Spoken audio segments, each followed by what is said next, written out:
Hare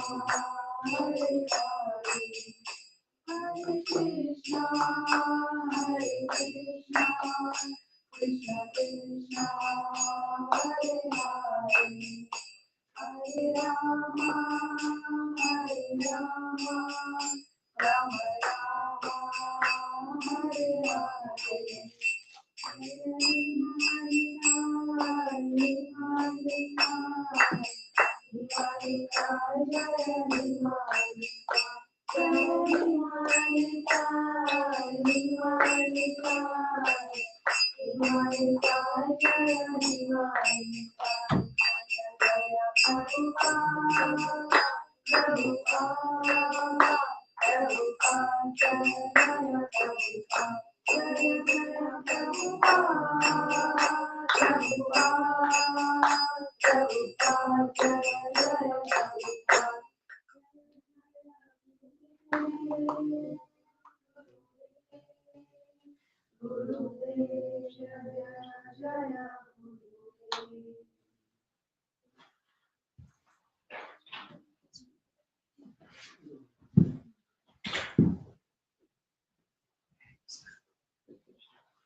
Made it.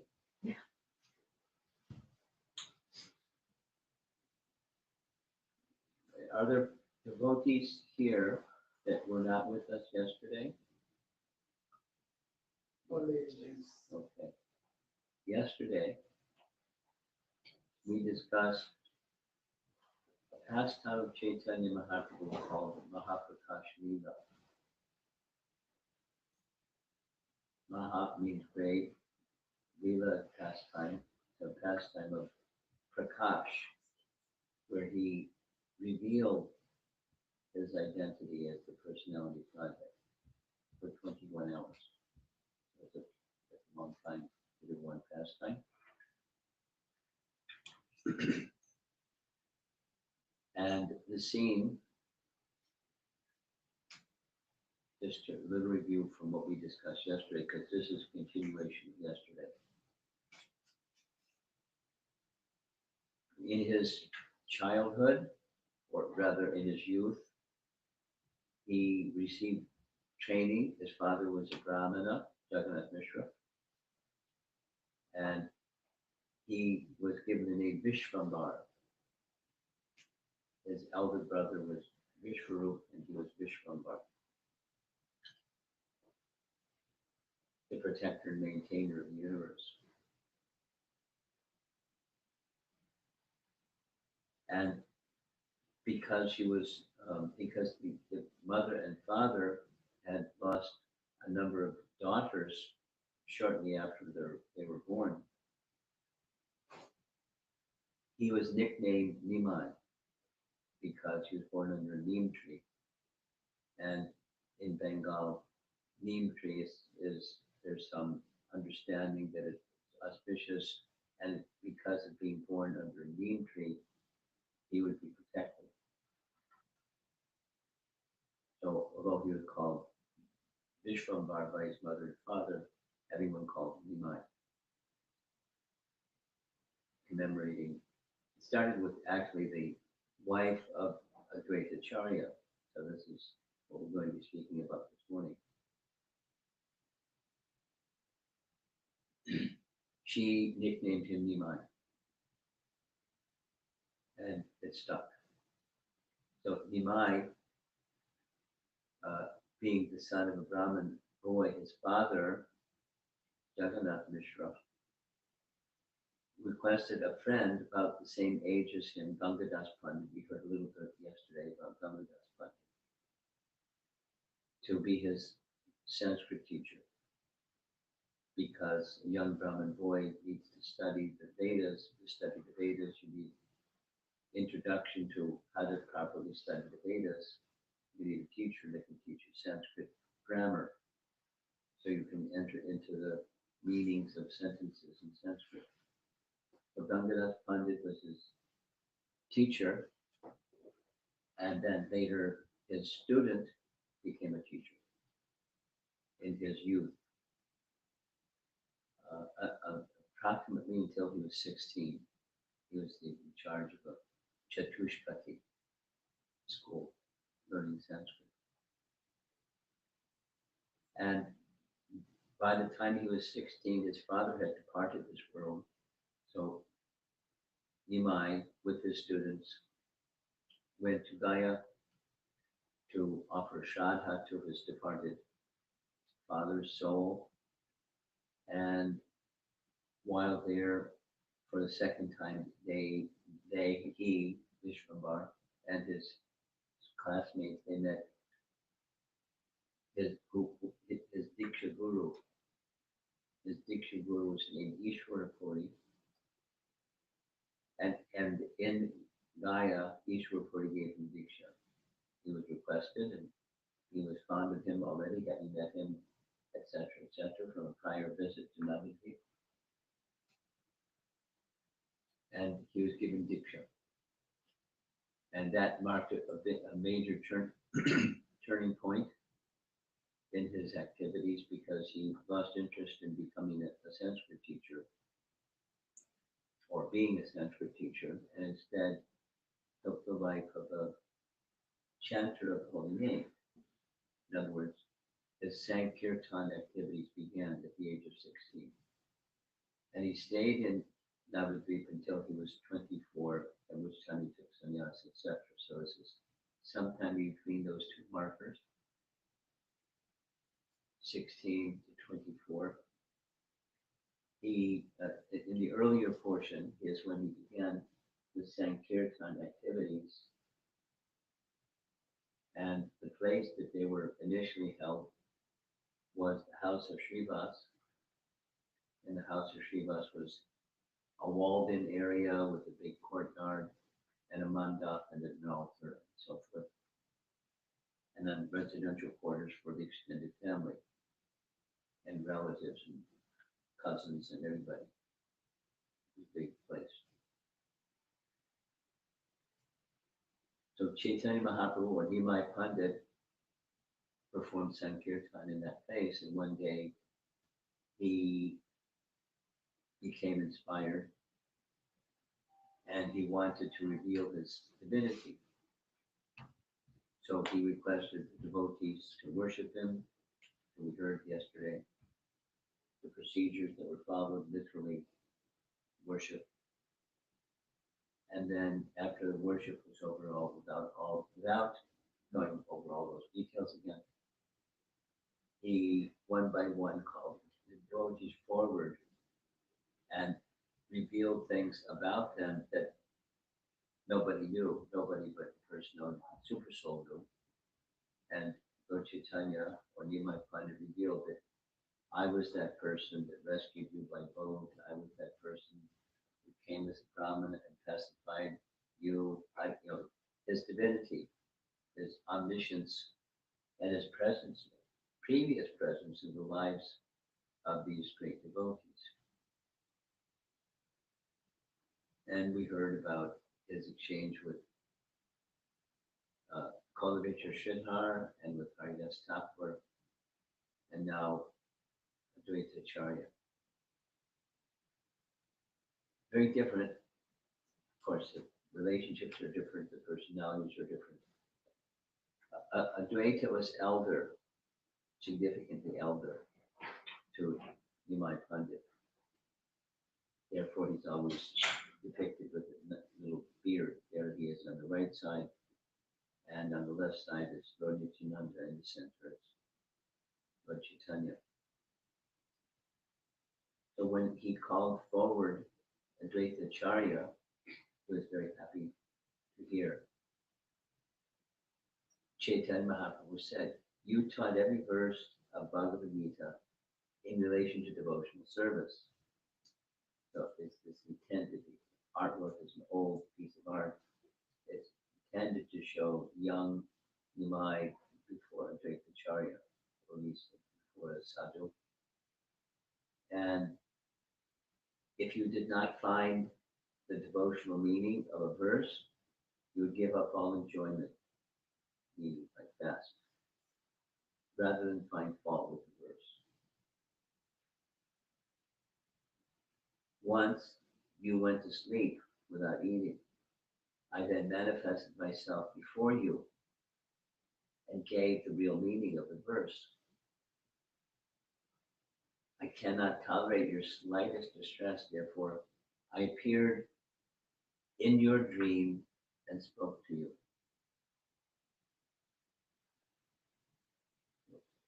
Going backwards.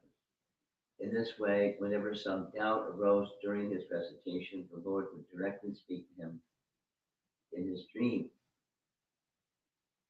The Lord reminded Advaita about all those dreams, days, moments, and verses with details and details and details. And Advaita was astonished that he knew because it was just in dreams. And how did he know? Because he was the one in his dream that instructed him. The Lord said, although I explained all these verses, I did not explain one, which I will now explain to you. So we're going to hear the one verse. According to their respective sampradayas, people give wrong interpretations. The actual meaning of the verse is not sarvatak pani paramstak, which is the way that we normally recite it. Here's the verse, chapter 13. Today I will tell you without any pretension the actual reading of the verse is sarvatra pani paramstak. So there's the verse as we find it in the Bhagavad Gita, chapter 13, text 14. Everywhere are his hands and legs, his eyes, heads, and faces, and he has ears everywhere. In this way, the Supersoul exists, pervading everything. So it doesn't mean that he's a monster with many heads and many eyes and many faces and weird looking. That's not the meaning. Acharya Vasai understood all of Lord Chaitanya's confidential explanations. Bhakti Siddhanta, that's all that it says in Chaitanya Bhagavat. And here's Bhakti Siddhanta's explanation because, as we heard yesterday, Bhakti Siddhanta gave commentary for all the verses of Chaitanya Bhagavat. Here's his commentary. The impersonalists maintained the reading Sarvata,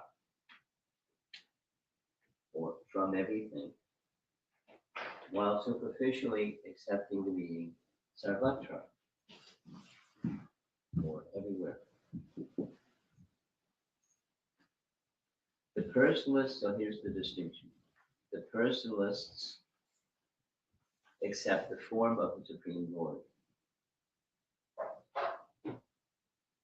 So the impersonalists would like to say the form of the Supreme Lord, is not really a form, it's an imaginary form. Therefore, everywhere. What form exists everywhere? There's no such thing. Therefore, it's an imaginary form. That's the rendering of an impersonalist. Since the impersonalists propound the theory of that this material world is false, they do not accept that the hands, legs, ears, eyes, head, face of the Supreme Lord are eternal.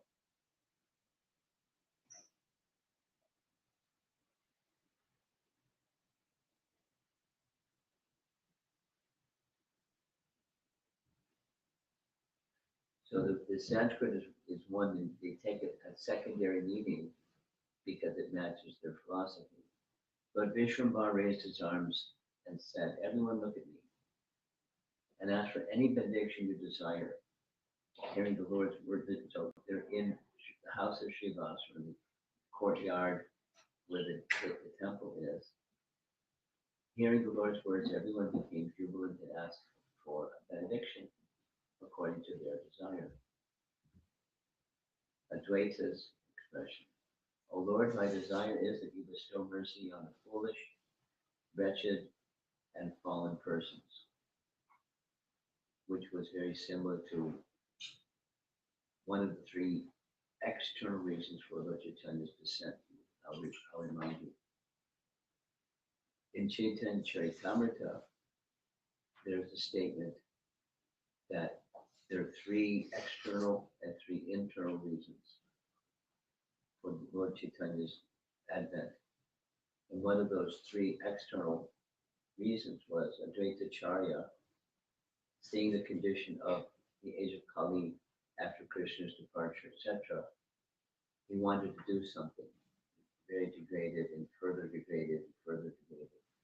And so he wanted an incarnation of the Supreme Lord to descend. And he's powerful, and he's a learned Brahmana. So he remembered from scripture a certain passage that says, when you want to get the attention of the Supreme Lord, you can do so by offering to him even something simple, like a leaf and a palm full of water, and call his name. So Advaita Charya was by his Shantipur residence is very near to the Ganges, so he set up his Shalagram Shila on a little altar on the bank of the Ganges River, and with palmfuls of Ganges he offered prayers to the Supreme Lord in the deity of Shalagram Shila form, and in loud voice called out for the Lord to descend. Not just to send a representative, but he wanted him to come himself. Later,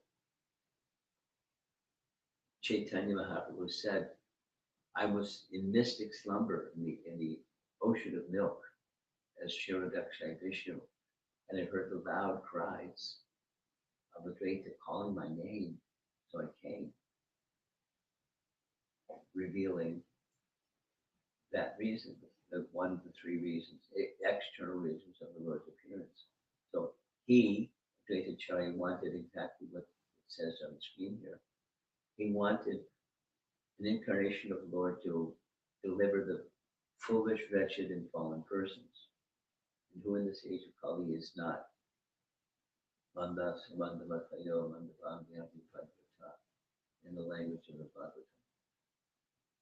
So only an incarnation of the Supreme Lord. He could send his representative, but he came himself. And so please fulfill the purpose of your appearance. Bestow mercy on the foolish, wretched, and fallen persons. The Lord smiled and gave benedictions to everyone. In other words, and what everybody else wanted was fulfilled. Whatever Advaita wanted was also fulfilled. Then in this assembly at the house of Srivas, there was another devotee named Mukunda. Another different Mukundas. And this one is a devotee who he liked going here and there to hear, kind of like a ship without a rudder. He liked to hear. So we would go to persons who really one should be hearing from because they're Mayavadi teachers, and he would go and hear from them, and others and Shakti worshippers and this and that. So that was the kind of devotee. He was a devotee. He was a Vaishnava, but like a mixed up Vaishnava. So Mukunda was embarrassed because he knew his position, that I'm going to this place and that place, and Nimai Pandit doesn't like it. And he did it anyways. So he was an offender. Mukunda was sitting behind a curtain. He had no power to come before the Lord.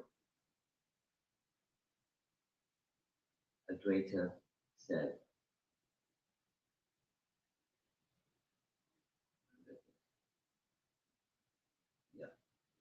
no one could understand why he was being punished. So the punishment that he wouldn't come before the Lord.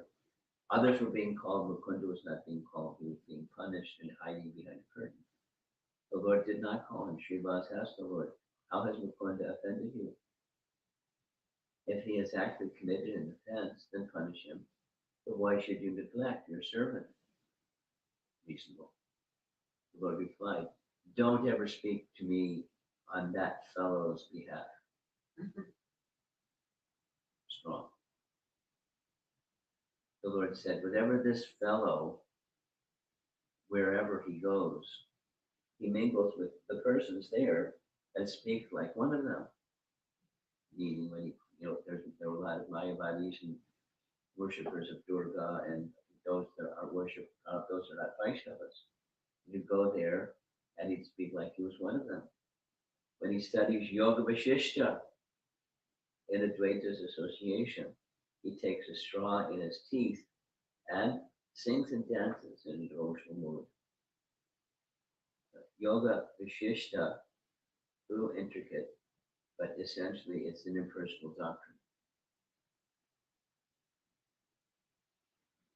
There's another pastime where Dvaita Charya said to Kamalakanta Vishwas, one of his servants, who Lord Chaitanya chastised, said, "You're so fortunate to be chastised. I had to speak Yoga Vashishta in order to become chastised, because Yoga Vashishta is an impersonal doctrine, and Lord Chaitanya didn't like it. So Lord Chaitanya chastised his elder. What are you doing, Yoga Vashishta?" So Mukunda with Advaita was studying Yoga Vashishta, and in a mood of imitation of devotion, because that's what these particular group of impersonals would do. They would behave, they perform activities like a devotee, singing and dancing in ecstasy, as if they were experiencing spiritual ecstasy, when in fact it was just pretense. So he's a double cheater. And Lord Chaitanya didn't like it.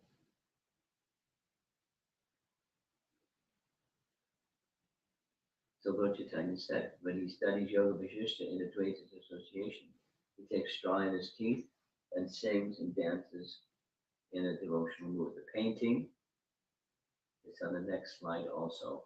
This is an old style of art indicating the Mahaprakash Leela.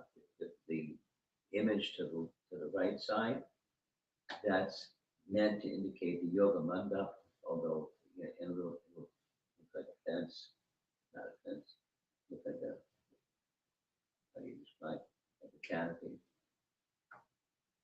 And then devotees would come before him one by one, and he would reveal his divinity before them in different ways.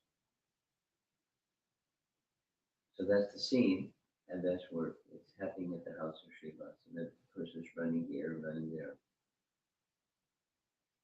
He committed an offense against devotional service, therefore he cannot see me. When he mingles with another sampradaya, he constantly beats me with a stick by not accepting devotional service. So I don't want to see him. Don't speak on his behalf. Mukunda heard everything from outside. He heard that he would not get the Lord's darshan. So he was very sad. The exalted Vaishnava Mukunda thought there's no need to continue my life. So he was having suicidal thoughts. Mukunda requested Srivas to ask the Lord when he'll be able to see him. And Lord Chaitanya replied to Srivas, after millions of births, he will certainly get my darshan. And Mukunda, when he heard that, he became ecstatic, immersed in spiritual happiness and dancing and making noise, like singing. And Lord Chaitanya heard Mukunda. The Lord smiled. Bring Mukunda at once. But it wasn't like, I want to see his face. The Lord then said, "Oh Mukunda, you're freed from your offenses. Come see me and take my mercy." The idea is, over here, but according to Rupa Goswami's teachings, Loyam is a prerequisite requirement for achieving higher stages of bhakti. Loyam means intense greediness. So he was in that category. He was hiding behind a curtain, but he was in intense eagerness to get Lord Chaitanya's association. So many, many, many millions lifetimes, and then you get my association. He was in ecstasy. So you're freed from your offenses. What are those offenses?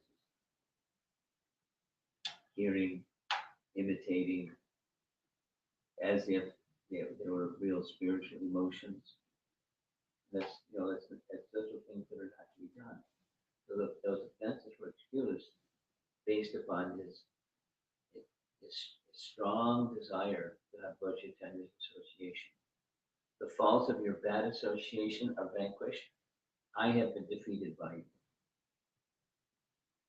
I've been defeated by you means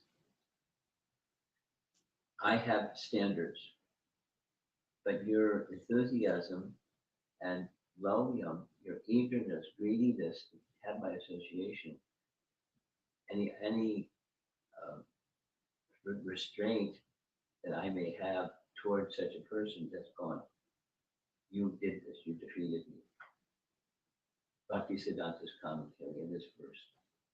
According to the degree of your offense, I ascertained that your reinstatement in devotional service would take millions of births.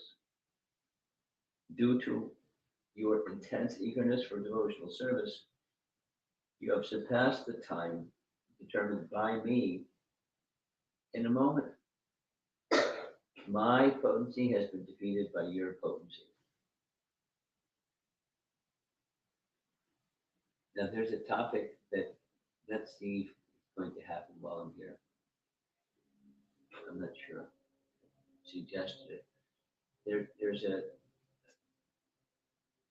teaching by Jiva Goswami in his Bhakti Sandarbha that explains the position of Radharani as the Lord's pleasure-giving potency, and that pleasure-giving potency, Radharani, expands as the Bhakti Shakti potency, and the Bhakti Shakti potency has subdivisions, and he, Bhagavan, instructed Bhakti Shakti, or personified, to expand herself within the hearts of all of the entities. So her little expansions of little bhakti that each one of us may carry or receive is the nature of that bhakti is the same nature as Radharani, that is giving Krishna pleasure. So Jiva Goswami describes like this in Bhakti Sandarbha. Bhagavan, who is the source of Bhakti Shakti, instructs Bhakti Shakti to give bhakti to little jivas, and then the little jivas can do things that are connected through the internal potency, thus giving Krishna great pleasure. I'll say it again. It's delicate. It's a little subtle. Bhagavan is the source of Bhakti Devi. Bhagavan is the source of Ladini Shakti. They're one and the same. And Ladini Shakti's existence is to give pleasure to Krishna. She is instructed to expand herself as Bhakti Devi, and in past Bhakti Shakti, not only in Srimati Radharani, but all devotees of Krishna. So they're invested with Bhakti Shakti. That means that in a sense, they're guided by the internal potency. What does that mean? So the external potency is the world as we know it, the realm of forgetfulness, this place. And the spiritual realm is the alternative, that from which this place comes. Shadow comes from the object casting the shadow. This is a shadow of this material world, Maya's kingdom. Is a shadow of reality. And one will not experience the reality if one is still strongly identifying with the shadow. And so then the rules or the laws governing the shadow are simply laws that are reflections of the superlative laws or the laws of the eternal spiritual reality.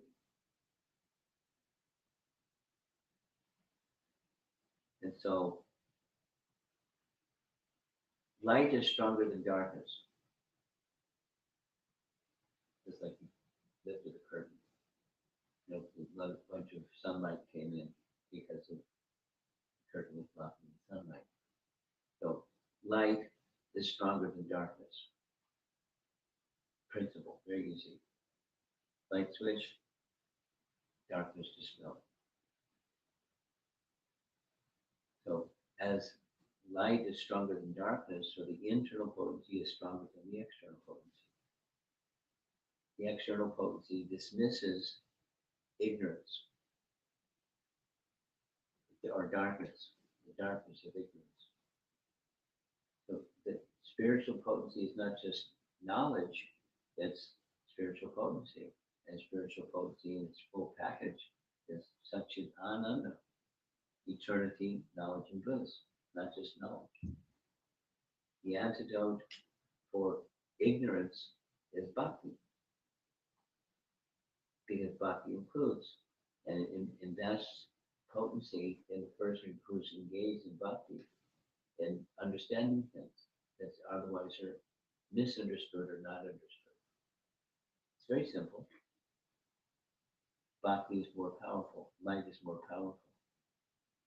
So Lord Chaitanya is saying to Mukunda, you defeated me. My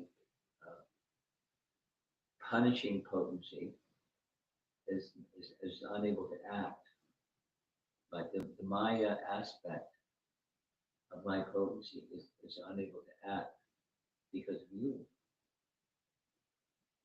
And therefore I, the source of light, have been defeated by you. Nice. It's subtle, but it's nice. You are my singer, and you always reside with me. I was joking with you because you are a proper candidate. Joking with you means you can't come before me. I was joking. It was a joke. But it's okay because like he would like Nimai Pandit was doing with Cultivate Your Sridhar. He was not just joking, he was cajoling and insulting and why are you so poor? Anyway, and you're a liar because you have great wealth and you're not revealing it. I'm going to tell you about this great wealth. So he had that kind of relationship with Sridhar, and then his relationship with Mukunda is different. I was joking with you, saying you're not entitled to come before me forever because you're my dear devotee. If you actually committed millions of offenses, they wouldn't be considered offenses because you were so dear to me.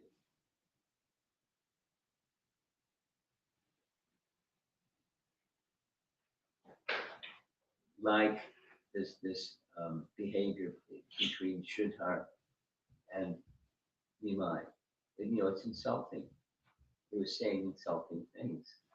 And Sridhar was a little cautious because here's a Brahmana and he's saying these harsh things and what am I to do? But he's a Brahmana, so I'll just accept it. So he's like in an awkward position. But both Sridhar and Mukunda were deeply devoted. The relationship was different.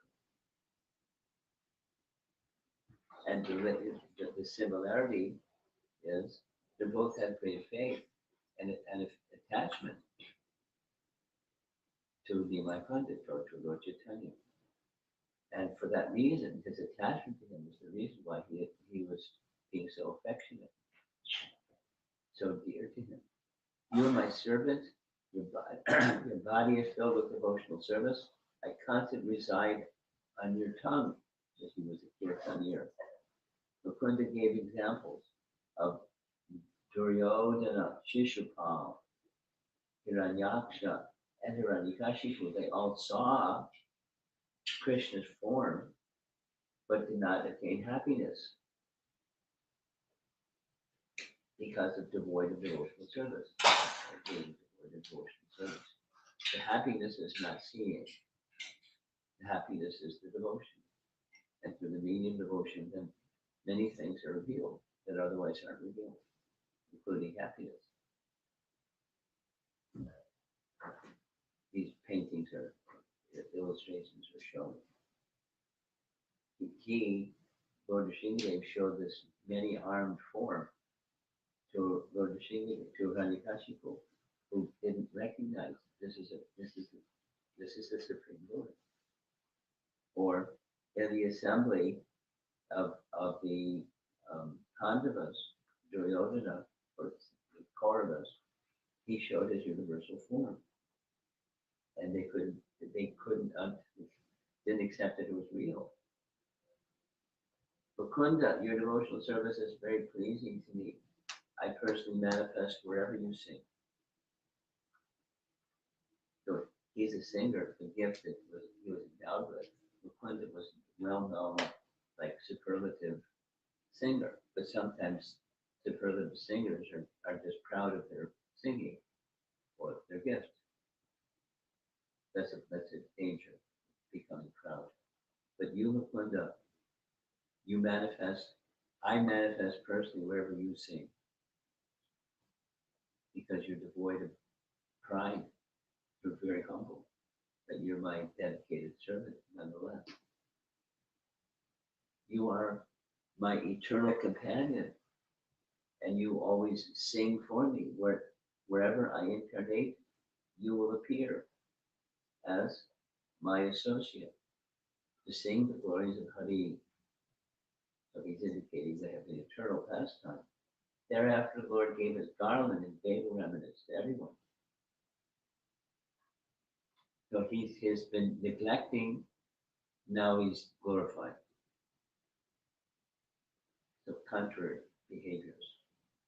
But the neglecting was for the purpose of having the intensity. One of the reasons for obstacles in bhakti, you may have experienced some obstacles. There's no one that has not. And the internal potency works one way, the external potency works a different way. The external is punishment. You do misdeeds and you get punished for those misdeeds. Supposing you're a devotee and there's some difficulty that comes, some hardship comes, or someone does something harsh or hurtful, it happens. For a devotee, one can and one should see those as special mercy of Krishna. What does that mean?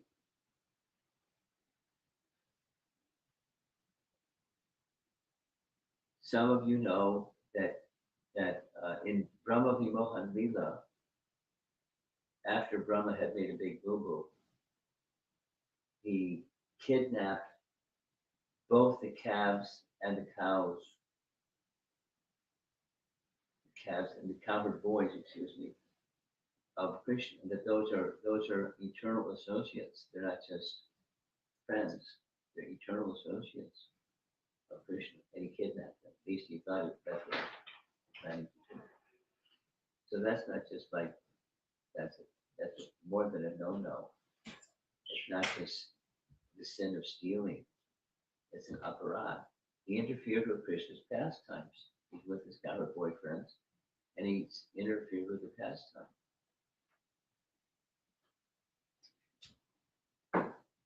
And then those counter boys, he thought, this is now from an earlier chapter of Canto 10, chapter 13, chapter 14. he put them to sleep. This is the pastime. And so he went back to the scene of the crime to see what's Krishna going to do.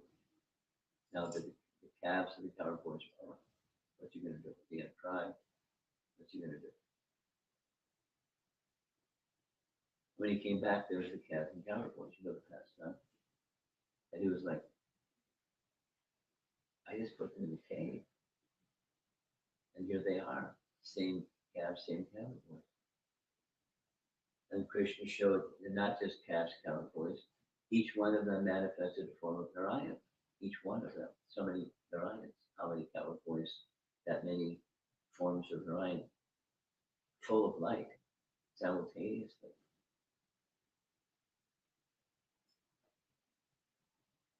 His senses became inert. He was stunned to see what he saw. Then other things happened. So after all of that happened, and Krishna withdrew them just like a flash, and there was just Krishna standing looking with the lump of yogurt in his right hand, or in his left hand, because he's going to eat with his right hand, just with unblinking eyes looking at Lord Brahma and smiling. Imagine. By the scene. So then Brahma offers these wonderful prayers. And one of those wonderful prayers is something that's relevant to what we've been discussing here. It's text number 8. It's a nice verse to remember, especially if you ever have some hardship. 10:14:8, Tate Nukalakam Susamik Shamano is the verse. Those who are involved in the internal potency, as we've been discussing, internal, external potency, they accept, if there's a misfortune, that it's Krishna's special mercy. Because I was one too much attached to the material, Krishna took the material away and gave himself instead. And by giving himself instead, it is impetus to take deeper shelter. Hardship is an impetus, purposeful impetus created by Krishna for us to take deeper shelter. Not to say boo-hoo and cry and feel morose due to misfortune. You know, that the classic, why do bad things happen to good people? I'm a good person, look at me, and this and that and the other thing, and everything's good, and bad things happen. Why? Why? And then comes blaming, finger pointing. It's that cause, or Krishna makes mistakes. There's an author in the Jewish tradition, and he wrote a book on, the heading of the book is Why Bad Things Happen to Good People. Same question. And his conclusion is God makes mistakes. In his book, describing that theology, they shouldn't be. Why the Jewish people have been tormented for so long, like over so many centuries, by different people that didn't understand their tradition, the habits, and their way of dress, and things like that. God made a mistake. That's his conclusion. It's because it shouldn't be like that. Bad things should happen to good people. Bad things should happen to bad people. But that's not a Vaishnava understanding. The Vaishnava understanding is quite different. That verse, 10:14:8, look it up later. And yet, purport is very nice. Misfortune is a kindness. So that when that which I was taking shelter of is now absent, what do I take shelter? The proper shelter taking is the purpose and intensify the effort. So it's purposeful. It's, when great danger comes, it's time to turn to God. And it's a mercy for that to happen.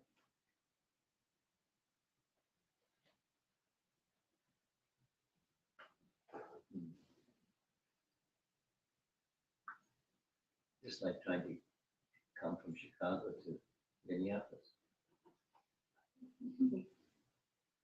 I've never had an experience like what happened yesterday. It was very disoriented. Without all the, it was a whole series of things. I'm sitting at the departure lounge. There's three in Midway Airport. There's A, B, and C channels, or with many gates. So I was sitting at the one that was assigned right on my boarding pass, B19, and getting ready to board. She said, this is going to Norfolk, Virginia. We're not going to Minneapolis. You have to go to A17. To get from B19 to A17 took about 20 minutes. That was how it started. And then when we got to, when I got to A17, there was a delay by an hour just to get on the plane. They hadn't started boarding yet. She said, I'll call them over there, so they'll know you're coming. The plane won't leave without you. They didn't leave without me. Then we just sat, and then we're on the plane. And we sat in the plane for another almost 2 hours. Sitting in the plane. With the pilot saying this thing, who knows if what he was giving us was the truth or just helping us to feel better. But so by the time I got to Minneapolis, I was a little disoriented, to say the least. Feeling so badly because we're all, you don't know what the heck is going on. Anyway, here we are. And bad thing, misfortune may come. Now, I don't exactly understand Krishna's plan other than take for the passengers, at least for me, to take deeper shelter of the personality of God. All those other people, I don't know what they did. What's their place of shelter? They don't have. Anyway, if you have a place of shelter, then you can pass through anything. It's okay. Because Krishna's not going to abandon you. You're not being dropped down a shaft somewhere, with some misfortune, so that the expected outcome would be something else. And deeper shelter in Krishna, wherever you want. Very similar to what Sridhar had to say.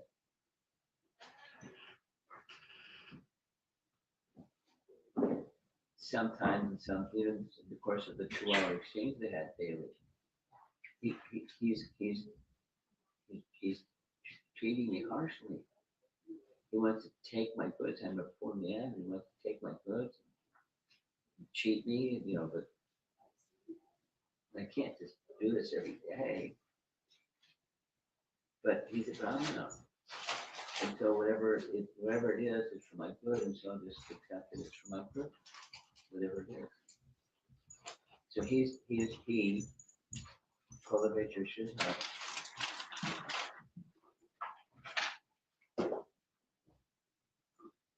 Cultivate your Sridhar is in the mood of accepting Krishna's arrangement, whatever it may be. So similarly, when we have some hardship or some misfortune or something,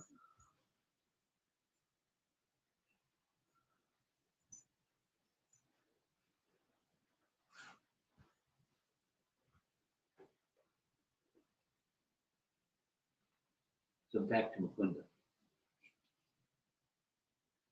The Lord, after, he should, don't speak to me about that fellow. They're speaking very strongly. And when he saw his eagerness after many millions of lifetimes, then surely he'll get my association. And he started dancing. And he hadn't done anything wrong.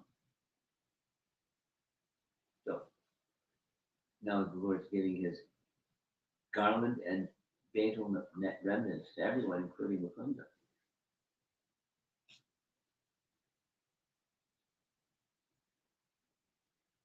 One of the described the situation of the house of Srivas. It's an extended family situation. So one of his brothers had a daughter named Narayani. And there's a very nice detailed explanation here. It's just touched on. But Lord Chaitanya asked Narayani, cry Krishna's name, call out Krishna's name with tears in your eyes. And she immediately just complied. And she, wasn't like a standard behavior of hers. She's a shy girl. So Narayani, calling Krishna's name, started to cry. And calling loudly and calling loudly. And this is again this Mahaprakash showing his divinity. Very, very similar, different, but very similar to Lord Chaitanya passing through the Jharkhand forest, getting all the wild animals that are normally inimical to one another, dancing, and an elephant and a deer and a lion dancing on their hind legs, calling Krishna's name. How it would sound like for an elephant and a lion and a deer to call Krishna's name, who could say? But that's what they were doing by his influence. Or another very nice example I like very much. Every year, the devotees from Bengal would come to Jagannath Puri to attend Rath Yatra. There's no train, so they walked. And to walk during that period of time was a long walk. And with Muslim rule, and sometimes they're favorable and sometimes unfavorable Muslim kings. They had to pass through that area, risk your life journey, for a couple of weeks, almost a month. And in the course of doing that, Shivananda Singh, who was like a village elder type of person, he looked after everybody's everything. Their passage, dealing with the toll collectors, dealing with the different governments, dealing with accommodation, dealing with meals, dealing with all the, several hundred people, 300 people, according to Chaitanya Charitamrita. I mean, when we have festivals and it's 300 people, you need to know. Registration is so you can know how many people to cook for. What to speak of accommodation in different place every night. It's wild. But Shivananda Singh did like that. And he treated everybody equally. So much so that one of the events, in the course of their journey, they came across a stray dog, no street dog. There's some street dogs in India. And so the street dog just started following all the Vaishnavas, like tagging along with his tail wagging and wanted to be with all the Vaishnavas. So Shivananda Singh, made a point to make sure that the dog also got prasadam. He didn't give him dog food, he gave him prasadam. The dog was happy to have prasadam. Until one day he was missing. At the end of the day, he couldn't find the dog. So he sent, according to Chaitanya Charitamrita, he sent 10 men in 10 different directions looking for the dog to feed him. Couldn't find him. He was very sad. Felt maybe I'm offended or maybe something. When they got to Puri, he found the dog. He had made his way all the way to Jagannath Puri, not only in Puri, but where Lord Chaitanya was sitting with his associates beautiful painting. In the lower right corner shows that the dog was in coconut pulp because Chaitanya Mahaprabhu was sitting in a seat. The dog was in the audience, and he was commanding the dog, like Narayani, chant. And the dog would chant, Krishna. And he throws some coconut pulp. And the dog would chew on the coconut pulp. And Shivananda Singh came at that time and saw what was going on. And so Shivananda Singh offered his obeisances to the dog. Now it's to the super soul within, not just to the body. But when we offer obeisances, it's not to the body, it's to the super soul within.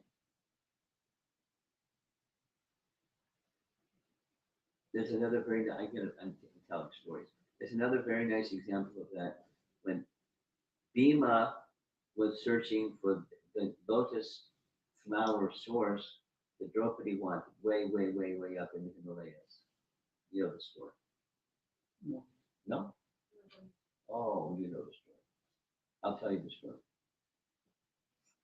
This was the second time that they had gone in the North Country, in the Himalayas. There's a tributary of the Ganges named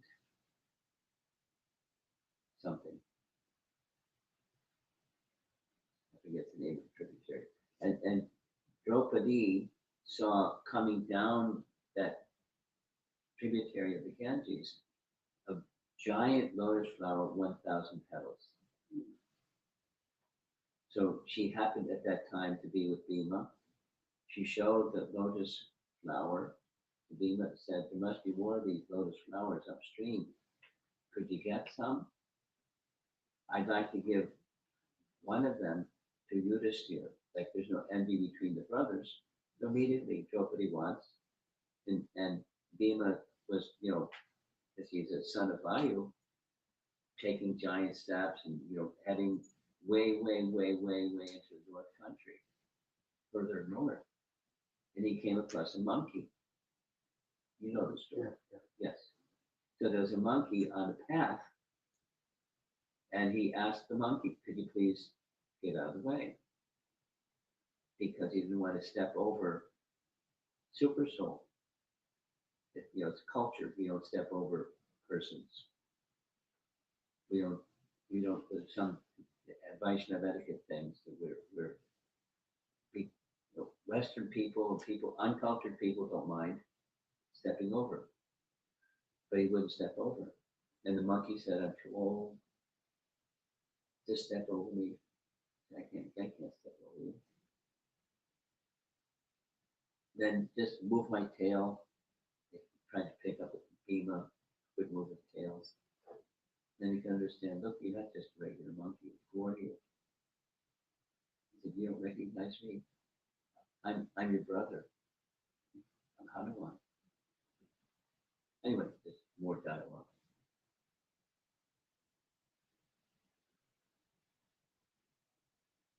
We respect wherever there is super soul. And wherever there is super soul, then that's everywhere. The connection with the source of everything is already established. There isn't something that exists that where super soul is absent. Super soul is everywhere.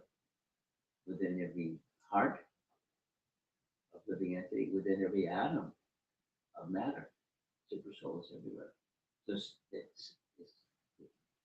everything is to be respected as an extension of Isavashamidam Sarvam, as an extension of the personality of God. And that's conscious, that's Krishna consciousness. So back to Narayani, a little girl, and chant in ecstasy. And she's a shy young girl, but ordered by Nimai Pandit, she started chanting with ecstasy. And the Lord gave her his remnants. She began to cry while calling out the name of Krishna. And then Nityananda, we had mentioned this yesterday. The Sankirtan pastimes began, and then Lord Chaitanya, Lord Nityananda came. He was waiting for that to happen. By his mercy, one attains attachment to Lord Chaitanya, or for Lord Chaitanya. Simply by worshiping Lord Nityananda, one will not face danger anywhere. By the mercy, this is so Vrindavan Das Thakur, who's the author of Chaitanya Bhagavad, he's a devotee of Lord Chaitanya, but he's particularly devoted to Lord Nityananda. And therefore, one of his books, besides Chaitanya Bhagavad, is Nityananda Charitamrita. It's really fascinating. The whole book, just his realizations and his unique way of writing, glorifying Lord Nityananda and his intimate friendship and love with Lord Chaitanya. It's a really fascinating book.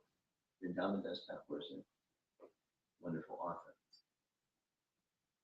By his mercy, by the mercy of Nityananda, one can know Gaurachandra and understand the science of devotional service. If somehow or other one disrespects Nityananda, then Lord Chaitanya himself declares he's ruined.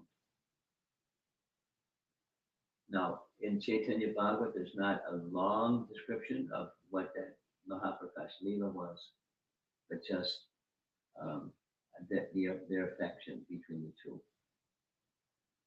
Nityananda and Chaitanya Mahaprabhu. Then came Mother Sachi. We're going to end with this. In the case of Mother Sachi, she wasn't called. Nimai called many, many, many persons.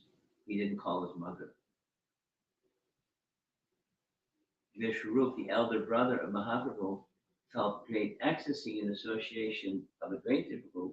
They both relished the mellow of ecstatic love, and as a result, during that period of time, Vishwarup was associating with Lord Chaitanya.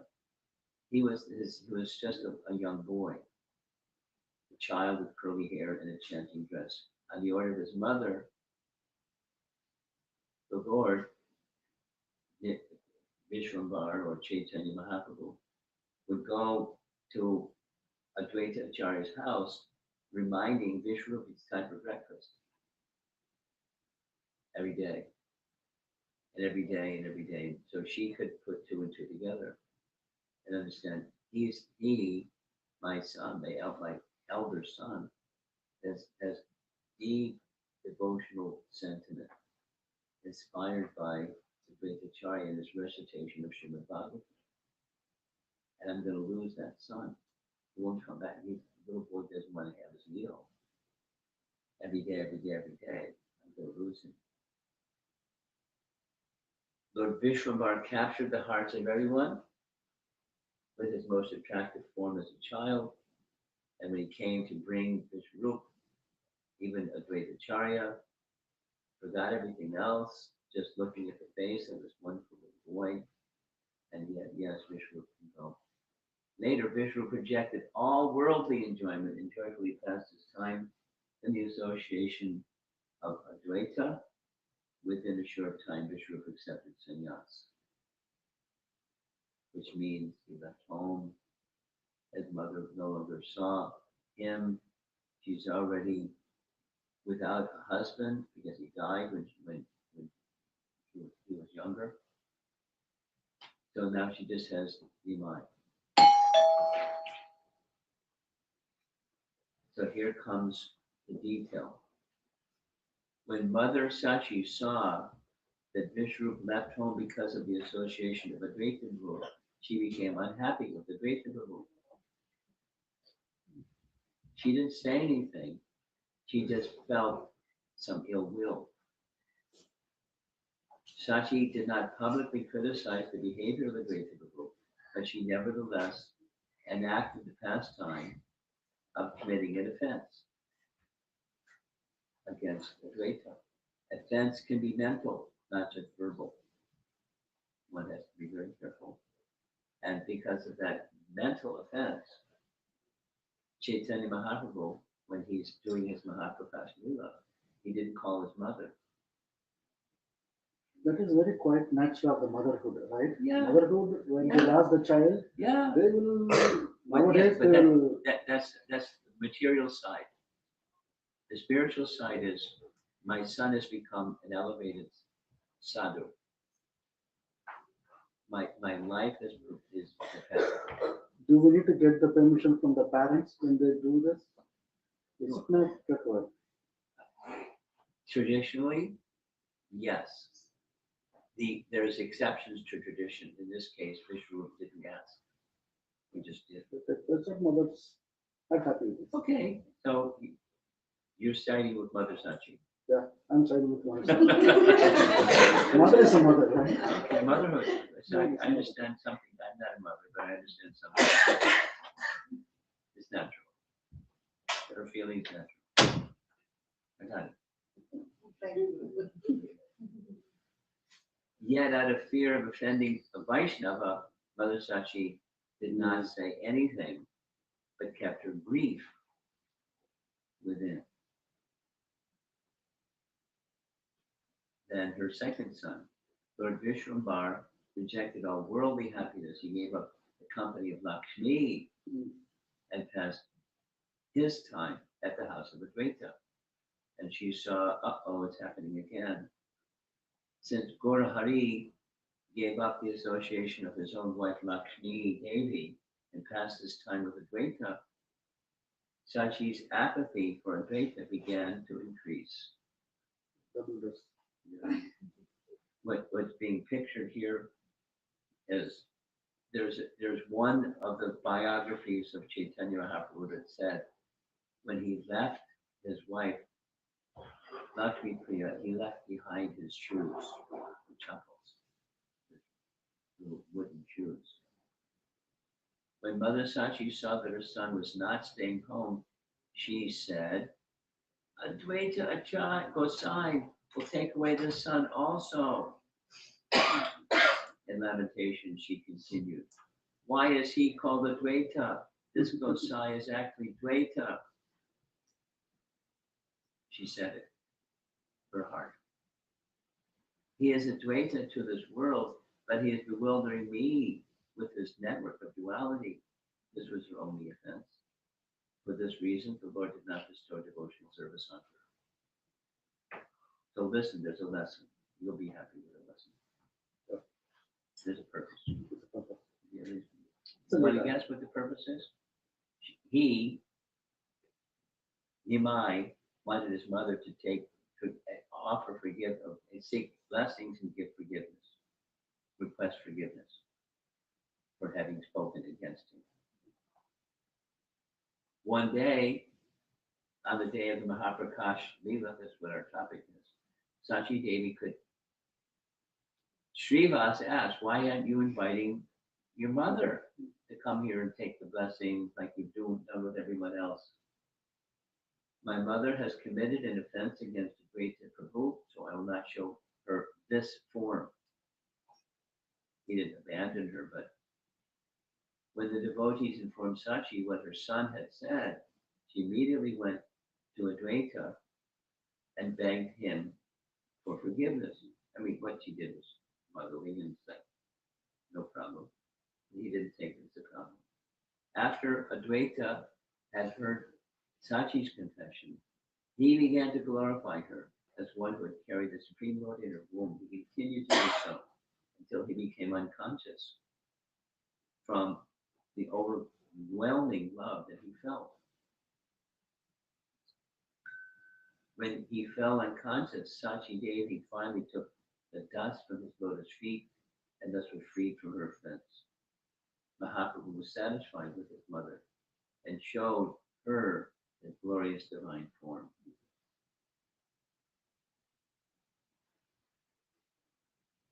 In other words, this is mother-son, and it's quite natural.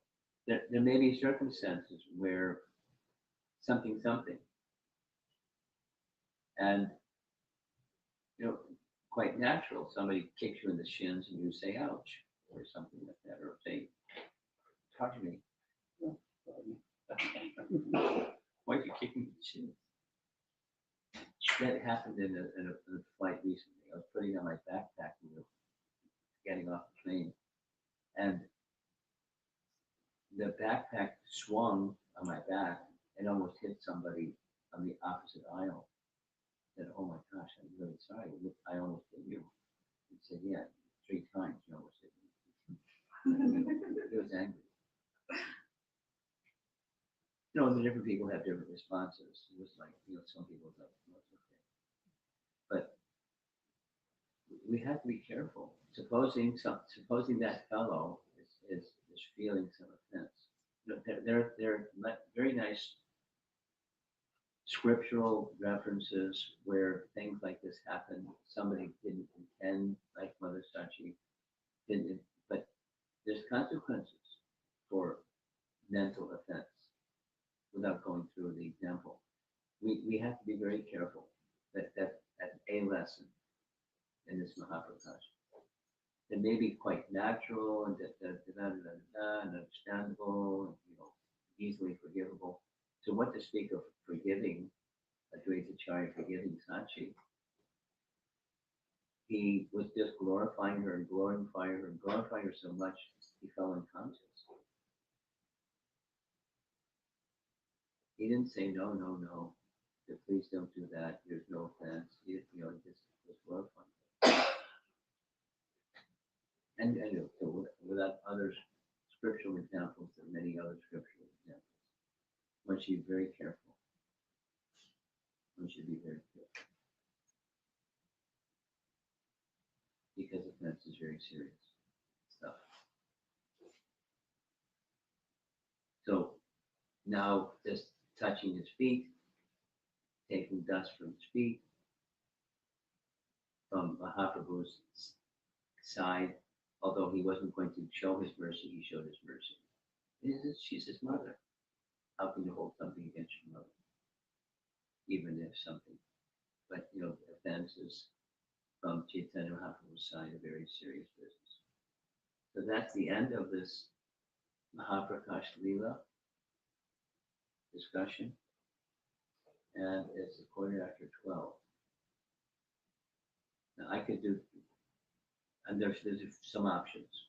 One option is, there's another very nice Leela, and I could just go to that other very nice Leela. It's Lord Chaitanya interacting with the Mayavadi sannyasis in Benares, Prakashananda Saraswati. I could do that.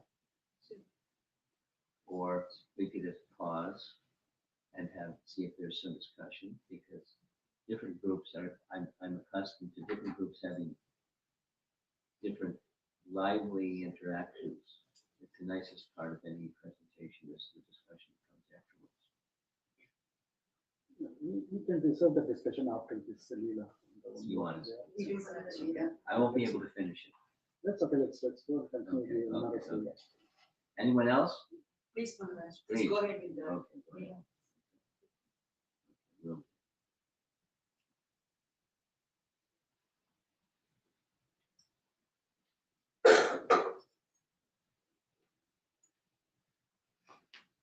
So the opening slide is similar to yesterday's opening slide.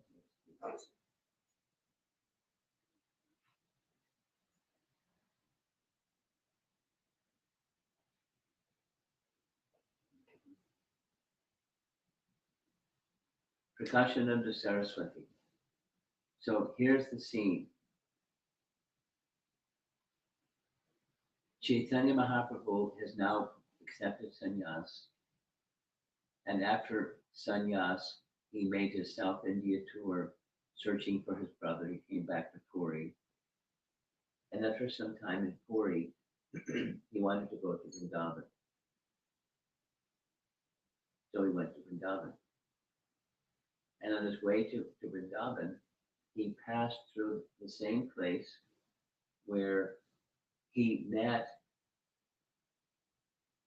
Sanatana Goswami because Sanatana Goswami was in transit from there, he and Rupa Goswami's place in the northeast part of India, where they were serving in the government of Nawab Hussain Shah, etc. So now Sanatana Goswami, is going overland to join his brother who's in Vrindavan. And together they met, Lord Chaitanya and he met at Prayag. So when he went through Prayag, he didn't associate with the Mayavadi sannyasis that were there. And then on his way back from Vrindavan, again he stopped in the same place. And the devotees there were a little concerned because the Mayavadis were criticizing him because he was associating with worldly people and singing and dancing and not doing what a nice Mayavadi sannyasi should do. Say, chant Om and read Vedanta Sutra and those kinds of things. So the pastime is described in Chaitanya Bhagavat a little differently, but the same chronology. Is speaking especially about Panchatattva, plundering the storehouse of love of God, and indicating those that weren't taking advantage. The impersonalists, fruitive workers, false logicians, blasphemers, and non-devotees were expert in avoiding Krishna consciousness movement. Lord Chaitanya had a desire to trick them. So it's a transcendental lila.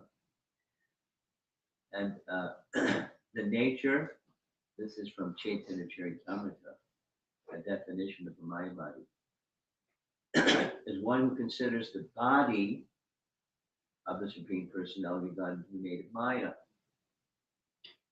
And since the bodies aren't real, it's just Maya, then what's really important is the spirit within, the soul within, Atma. And so, since I'm Aham Brahmasmi, and the body of Chaitanya Mahaprabhu was like that, he's just one of us. The body is material. That's their view. And also considers the abode of the Lord in the process of approaching him, devotional service to be Maya. That's the Maya body. Still Chaitanya Charitamrita. Mahaprabhu remained in the household of life for 24 years. On the verge of his 25th year, he accepted sannyas order. At the end of the month of, this is from Chaitanya Charitamrita, Chaitanya Mahaprabhu accepted the sannyas order from Keshava Bharati, who belonged to the Shankara Sampradaya. And there was a reason, because the Shankara Sampradaya was very, very prominent, and the alternatives to the Shankara Sampradaya weren't nearly as prominent, although there were 4 Sampradayas, but the respect and the prominence went to the Shankara Sampradaya. So that's the sannyas order from which he accepted. All were converted into devotees of Lord Chaitanya, even the Mlechas and Yavanas. Only the impersonalists following Shankaracharya evaded him.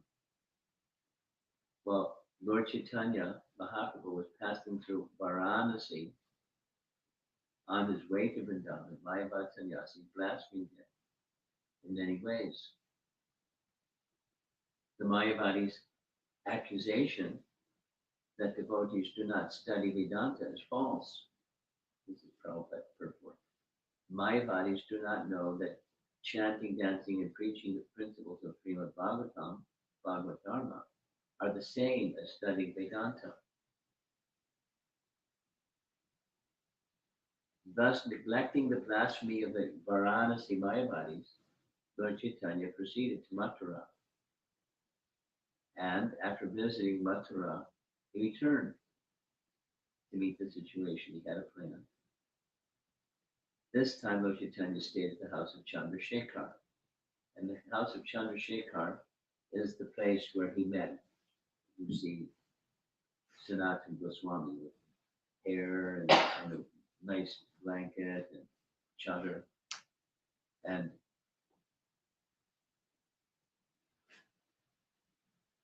Chandrasekhar is looking at the scene saying, what's going on? Who's this person that Rochatan is embracing? It's Sanatana Goswami. So some exchange with Sanatana Goswami. It's a very nice exchange between the two of them. As a matter of principle, Lord Chaitanya regularly accepted food at the house of Tapan Mishra. He's staying at the house of Chandrasekhar. He's taking lunch at the house of Tapan Mishra because Tapan Mishra is a Vaishnava. So he has meals there.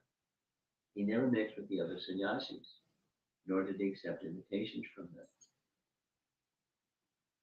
When Sanatana Goswami came from Bengal, he met Lord Chaitanya at the house of Tapan Mishra, where Lord Chaitanya remained continuously for 2 months to teach him devotional service. Very nice detail, but 2 months sitting in the presence of Chaitanya Mahaprabhu receiving instructions in devotional service.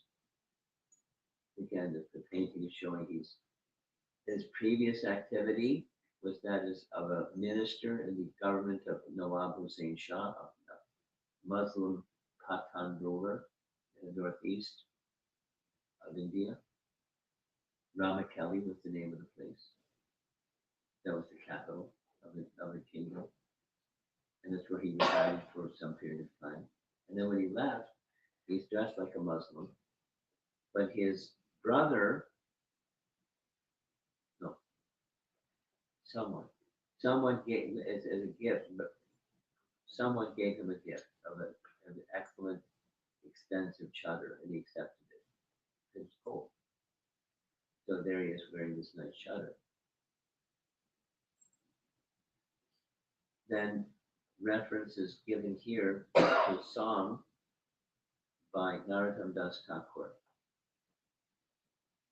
And if you need a little background on who is Narottam Das Thakur, he was one of 3 persons who continued in the disciplic succession from Chaitanya Mahaprabhu to Rupa and Sanatan to Jiva Goswami, and then these 3. There were students of Jiva Goswami, and he thoroughly trained them. So Narottam Das Thakur is one of those 3. And all 3 of them, the description is, they became highly learned because Jiva Goswami is highly scholarly, but they were also musically inclined. So each one of the 3 developed a particular style of kirtan. Along with philosophy, they had kirtan. That's how they spread Krishna consciousness in the eastern part of India. So Narottam Das Thakur is one of those 3, and this is from one of his songs. Sadhu Shastra Guru Bhakya Vidaye Kariya Aikya. The meaning of this instruction, Prabhupada explained, is that one must consider the instructions of sadhu, the revealed scriptures, and the spiritual master in order to understand the real the purpose of spiritual life.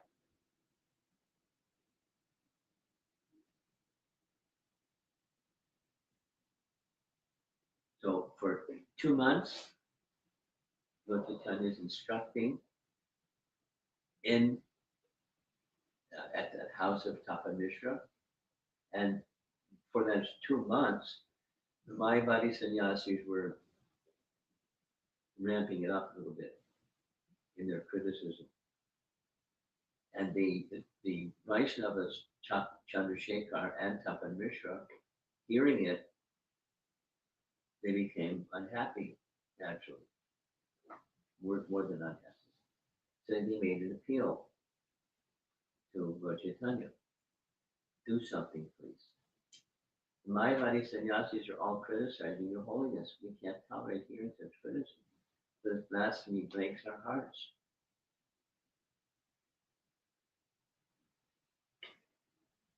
Prabhupada report. One should be very meek and humble in his personal transactions. And if insulted, a Vaishnava should be tolerant, not angry. If there is blasphemy against one's guru or another Vaishnava, one should be angry. As angry as fire.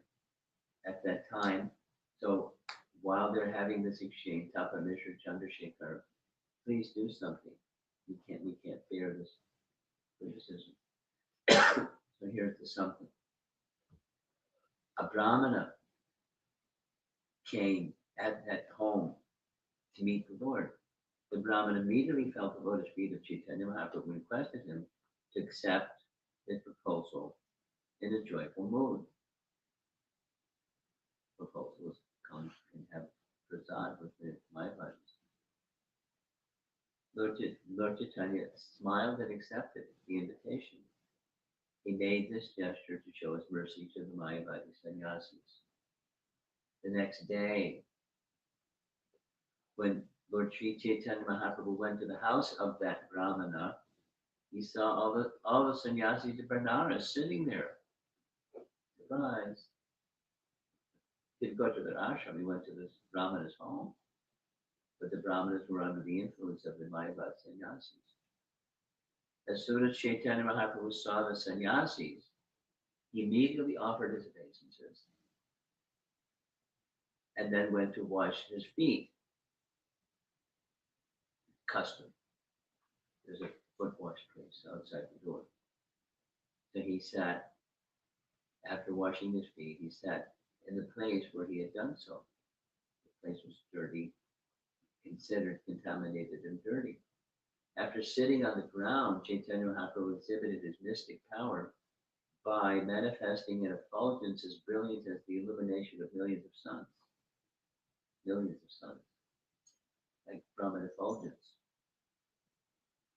The idea is a little bit like the Mahaprakash Lila. Prakash, the effulgence of the sun. One of the.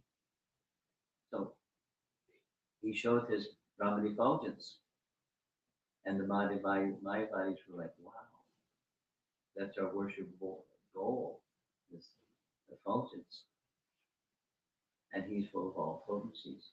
When the sannyasis saw the brilliant illumination of the body of Chaitanya Mahaprabhu, their minds were attracted. They all immediately gave up their sitting places and stood in respect, which is culture.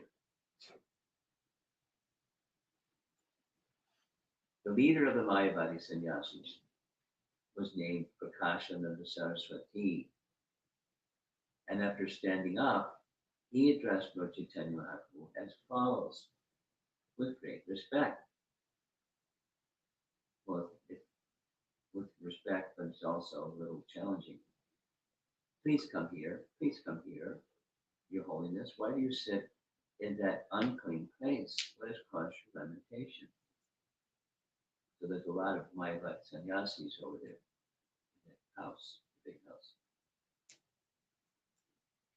The Lord replied, I belong to a lower order of sannyas. Therefore, I do not deserve to sit with you. Lower order means the particular sannyas guru was not by their pecking order in the higher order of sannyasis. And therefore, you're more elevated sannyasis. I'll sit over here. Thank you. Chaitanya Mahaprabhu accepted sannyas from the Bharati Sampradaya and thus considered himself a lower sannyasi.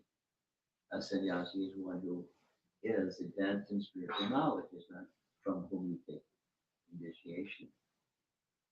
Prabhupada's purport. Jagat Guru is one who is the controller of his tongue, mind, words, belly, genitals, and anger. Not what sampradaya you're from. Prakashananda Saraswati, however, caught Chaitanya Mahaprabhu personally by the hand and seated him with great respect in the midst of the assembly. So the confrontation hasn't happened yet, but you see next to his right leg, there's that water pot. The water pot is next to a basin where they wash your feet. And that's where he sat, in an unclean place. And there's the sannyasis watching this exchange with their leader and Lord Chaitanya. Prabhupada's purport. Thus, Sri Chaitanya Mahaprabhu very tactfully gave Prakashananda Saraswati an opportunity to advance in Agyata Sukriti so that in the future he might actually become a Vaishnava sannyasi. which is what happened. But little service, little service. And a conscientious Vaishnava is thoughtful about such things. Here's a little Prabhupada story. We all like Prabhupada stories. As we all know, when he was crossing the Jaladuta, he had 2 heart attacks. He stayed in America for some time, and he had a 3rd heart attack. The doctor that attended him said, Swamiji, if you have another one, you'll die. So here's what I recommend. Every day, at least for an hour, you should have a vigorous walk. And that will help you in case this 4th one does come. So Prabhupada took it seriously and began a morning walk. That became just part of what he did every day.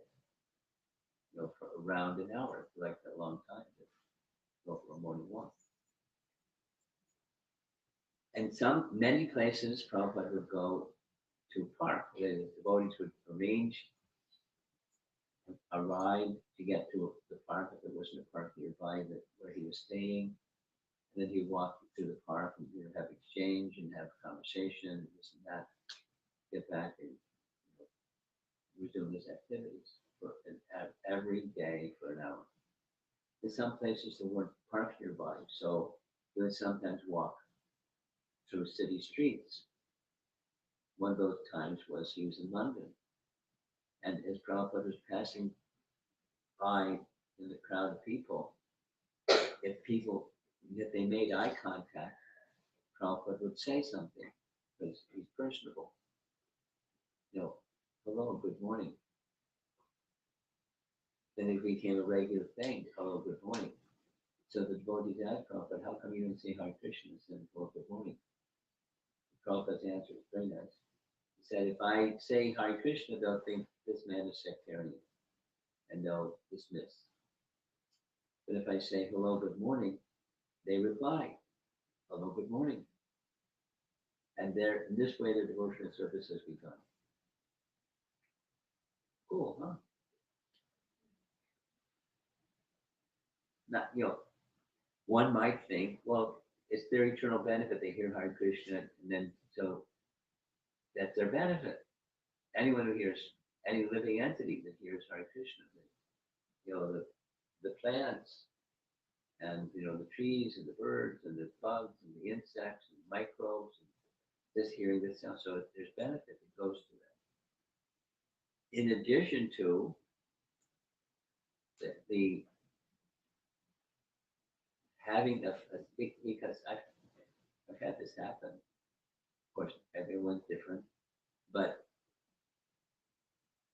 exchanges with eye contact or a smile or something, just like an airplane attendant, etc., etc. It's their job, but if there's a little, if the internal potency acts. If you smile, and they smile, some acknowledgement, a nod of the head or something, connect. And it connect with the personality of Godhead. That's very special. To give people an opportunity for Agyata Sukriti is something very special. So we should be, who are we? We're little people, but we can do the same thing. Unknowingly engage people in some little service. There's so many examples of that possibility. Even someone inimical can become friendly just from a little devotional service. There's power in devotional service.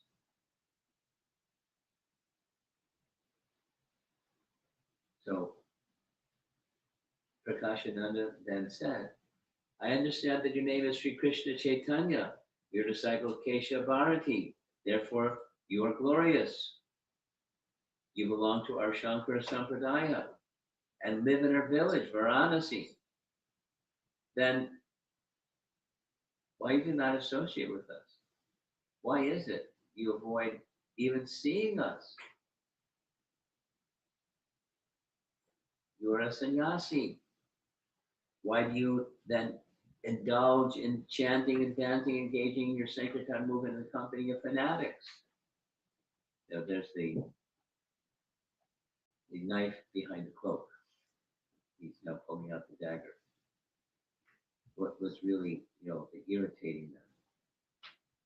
Meditation and study of Vedanta are the sole duties of sannyasis. Why do you abandon these to dance with fanatics? Natural question. You look as brilliant as if you were Narayana himself. You kindly explain the reason that you have adopted this behavior of low-class people.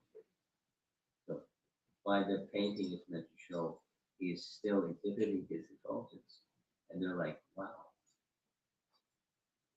that's our goal, is this effulgence." Prabhupada's purport. Mayavad sannyasis address one another as Narayana because they think that they are going to be Narayana or merge with Narayana in the next life. Prakashananda Saraswati appreciated that Chaitanya Mahaprabhu had already directly become Narayana and did not need to wait until his next life. This effulgence surrounding him. Chaitanya Mahaprabhu replied to Prakashananda Saraswati, "My dear sir, kindly hear the reason. My spiritual master considered me a fool and therefore chastised me." "You are a fool," he said. "You are not qualified to study Vedanta philosophy, and therefore you must always chant the holy name of Krishna. This is the essence of all mantras or Vedic hymns." Now the painting is showing the sannyas. Note in the lower part, there's Madhu the barber. He had the task of shaving his head. And when it's a big deal. If hair of Bengalis at the time was like no big deal. So shaving his head was a big deal. And his commentary, Bhaktisiddhanta writes, one can become perfectly successful in the mission of his life if he acts exactly according to the words he hears from the mouth of his spiritual master. Vishwanath Chakravarti similarly says, accept the words of the spiritual master, as his life and soul only fools give up the service of the spiritual master. A disciple who would act independently, he checks his own spiritual progress. So, I did what my spiritual master said. After describing the potency of the Hare Krishna Mahamantra, my spiritual master taught me another verse, advising me to always keep it within my throat. We all know the verse. Hare Nama, Hare Nama, Hare Nama, Eva Kevalam, Kalo Nastyeva, Nastyeva, Nastyeva, Nastyeva. For spiritual progress in the stage of Kali, there's no alternative. There is no alternative. There's no alternative. So the holy name, the holy name is what's pretty strong. Glories to the holy name, or of the holy name. In this age of Kali, one can achieve spiritual progress only by chanting the holy name of the Lord, simply chanting the Hare Krishna mantra. One can be freed from all material contamination and thus be elevated to the spiritual world. Chanting the holy name of the Lord immediately renovates the transcendental relationship of a living being with the Supreme Lord. Purport. There's no necessity for initiation or further spiritual activities in devotional service for one who engages in chanting of the holy name of the Lord, meaning offenseless chanting. So now he's describing to Prakash Ananda Saraswati. I saw that I'd become bad by chanting the holy name, and I immediately submitted this to my lotus feet of my spiritual master, my dear Lord. What kind of mantra you have given me? I have become bad simply by chanting Mahamantra. When my spiritual master heard all this, he smiled and then began to speak. It's the nature of the Hare Krishna Maha Mantra that anyone who chants it immediately develops his loving ecstasy for Krishna. It's very good, my dear child, that you've attained the supreme goal of life, developing love of Godhead. Thus, you have pleased me very much, and I'm very much obliged to you.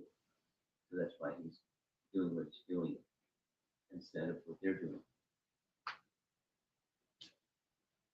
Now, Prabhupada's purport, he says, Bhaktisiddhanta used to say, even at the expense of all the properties, temples, and mats that I have, if I could convert even one person into a pure devotee, my mission would be fulfilled.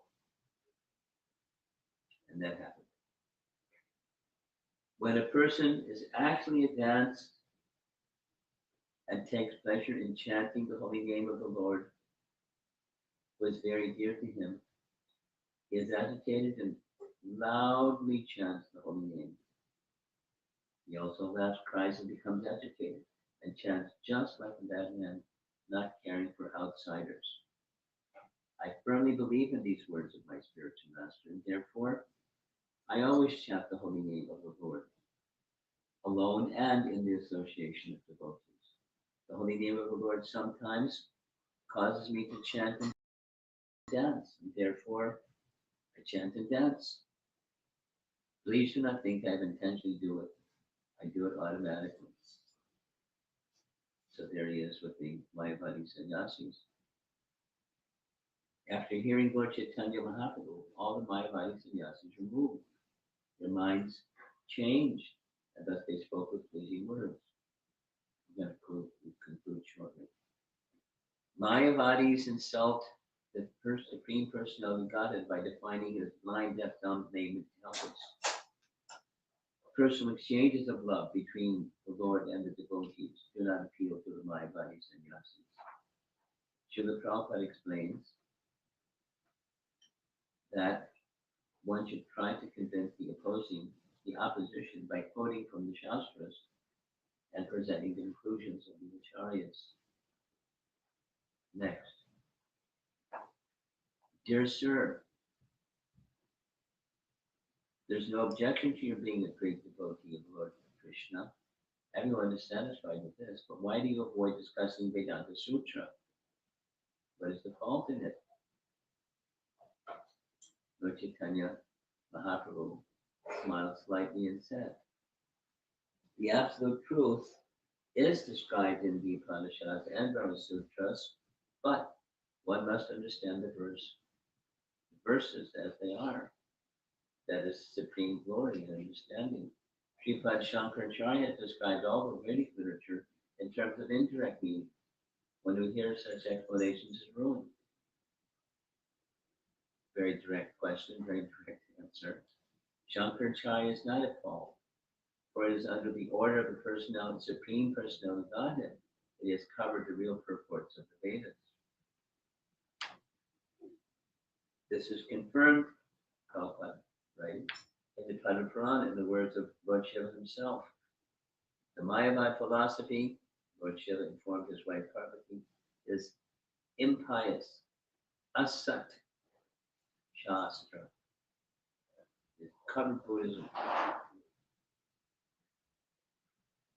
Continuing, my dear Parvati, in Kali Yuga I assumed the form of a Brahmana and teach this imagined Mayavad philosophy in order to cheat the atheist.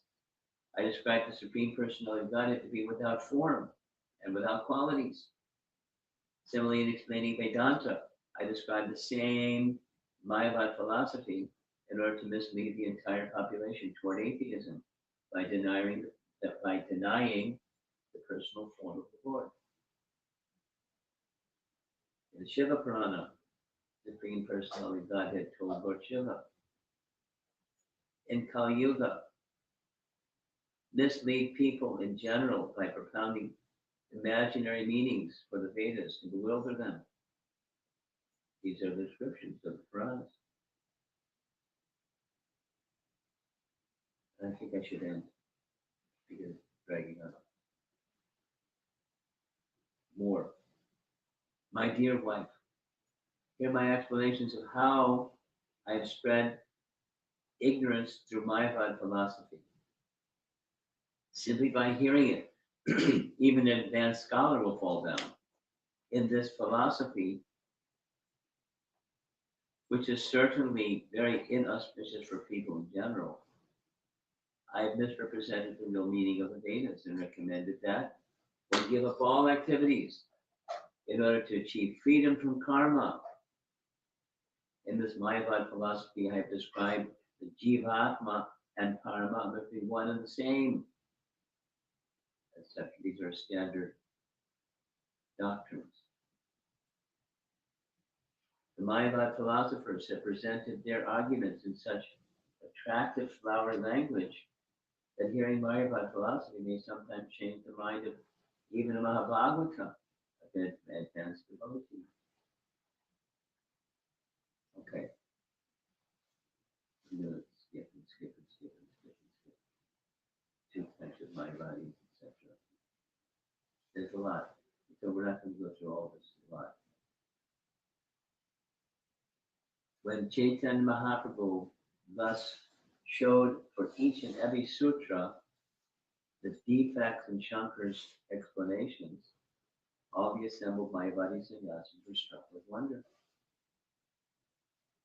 We know that all this word jugglery springs from the imagination of Shankaracharya, and yet because we belong to a sect, we accept it, although it does not satisfy us. On the Mayavad sannyasi's inquiry, Lord Chaitanya Mahaprabhu began his direct explanation of Vedanta. Same thing happened with Sarvabhauma Bhattacharya. He gave a direct explanation. They were like, wow. There's a direct explanation in details. Dear sir, you are personified and are directing Narayana himself. Kindly excuse us for the offenses we previously committed by criticizing you. That's how this pastime ends. Now they're scholars. When they hear scholarship, same thing happened to Sarvabhauma Bhattacharya. They had the little light went on.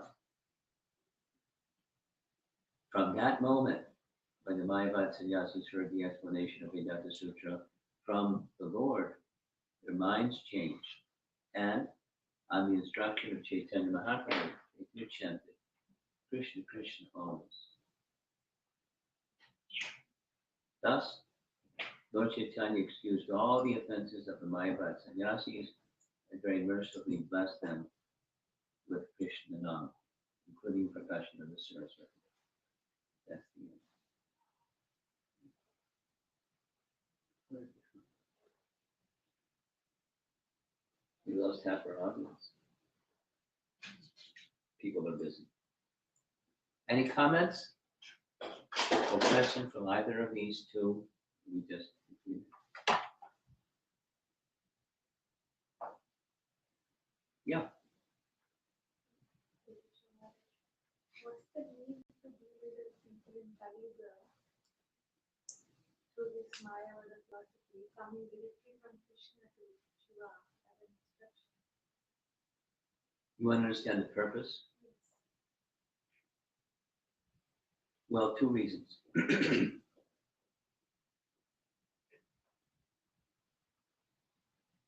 As an antidote for Buddhism is one of the two reasons.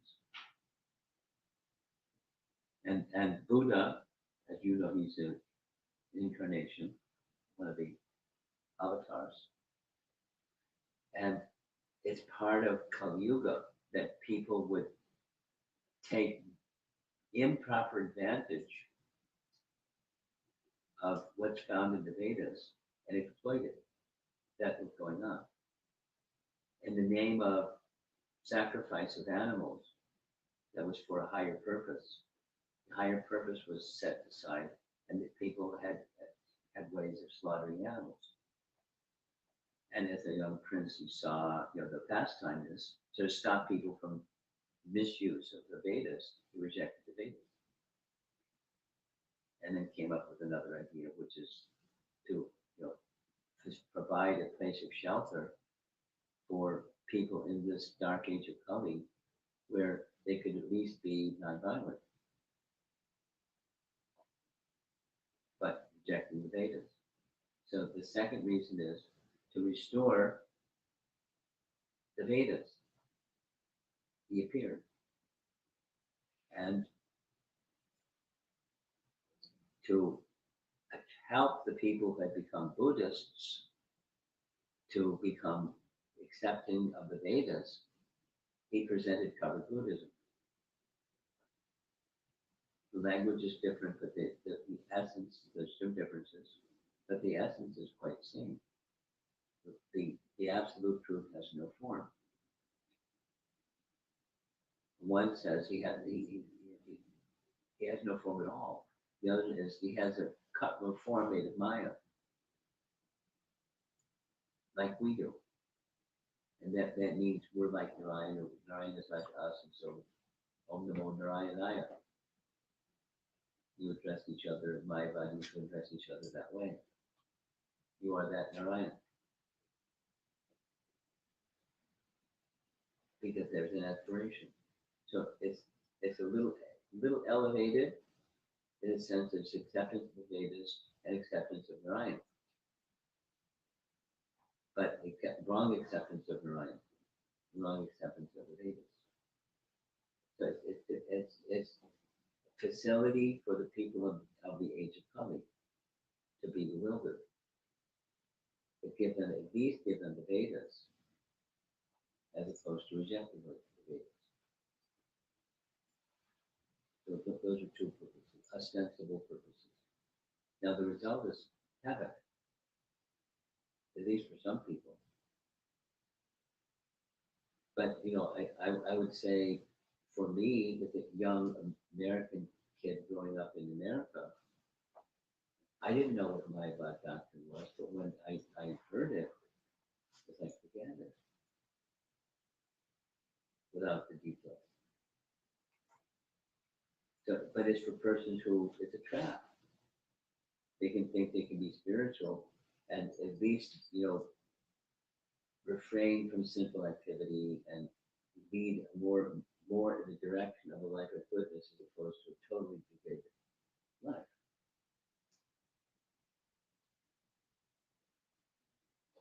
That's the purpose in this dark age of Kali, providing some kind of shelter that's not just absolute darkness, just becoming an animal.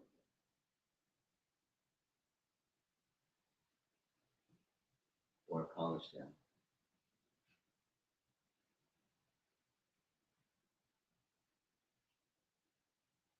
Mayavada philosophy and one other term people use Advaita philosophy.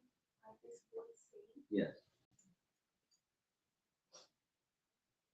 Kevala Advaita, absolute monism.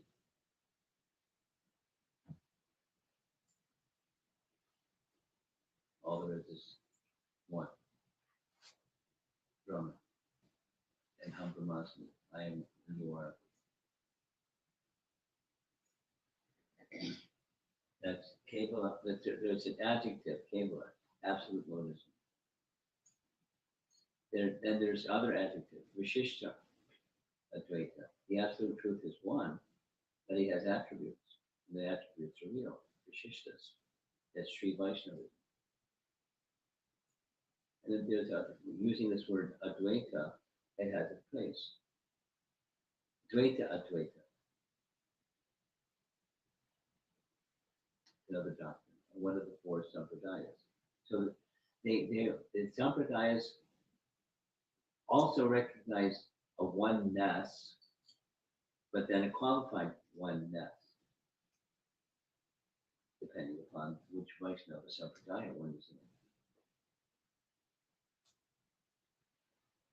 This Advaita philosophy is our Advaita or No.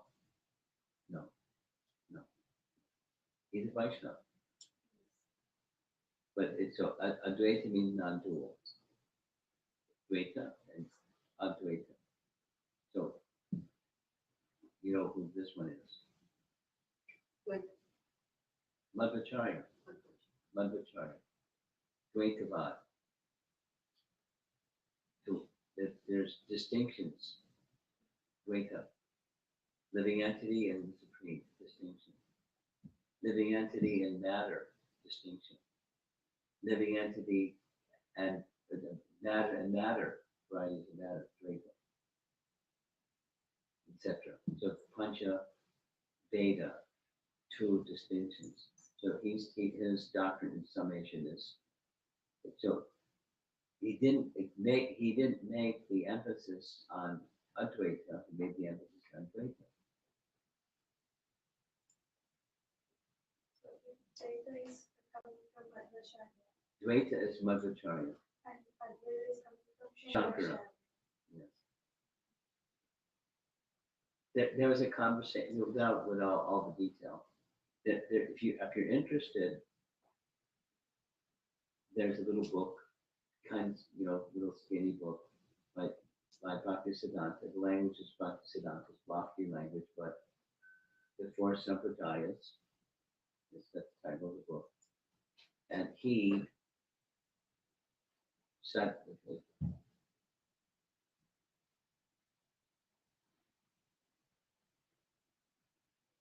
Bhaktisiddhanta wanted very much to establish that Lord Chaitanya accepted teachings, or his teachings match two teachings from each of the four sampradayas.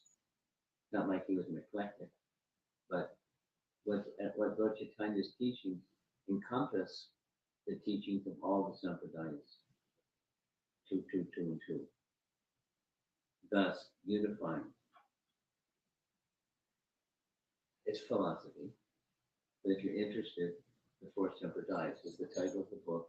It's Bhaktisiddhanta's picture on the cover, and it gives the explanation how they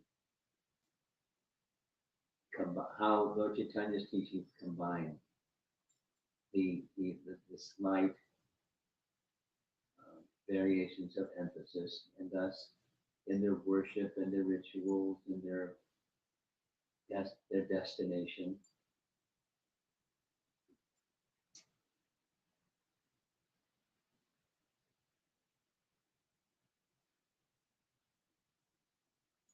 Anything else? Yeah. Hare Krishna. Just regarding this Sampradaya question, like how and why ISKCON chose Madhvacharya?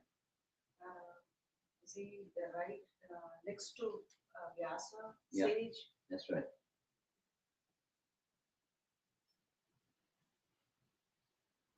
You just want to understand that the line of succession. Yeah. Next. The detail is chronologically, Madhvacharya is much later than Vyasa. The prominence of Vyasa was the time of Krishna's appearance. But Vyasa is a Chiranjiva. He lives until, through the cycle of 4 yugas. He lives a long time. And he resides way up in the upper Badri, beyond the Badri that we can go to, a higher realm. So Madhvacharya, being the son of Vayu, had developed a teaching on the Vedanta Sutra. And he wanted verification that I have reached the right conclusions. So he made an overland pilgrimage all the way to Upper Badri. There's details and details and details describing that. And he received verification from Vyasa. So thus the reciproc line is Brahma, Narada, Vyasa, Madhva.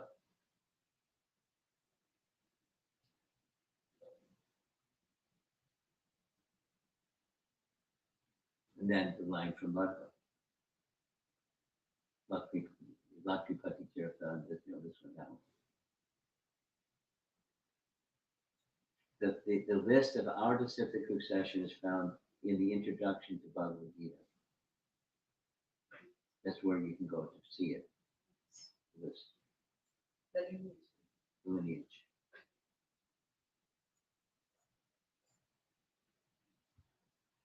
Okay. Okay. Yeah. So,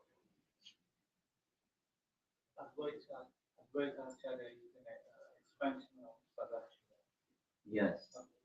But it had to, yes, but a little clarification would help because when somebody hears the word Sadashiva, generally they hear Shiva. It's like And the Sadashiva that he is an expansion of is not the Shiva that we know.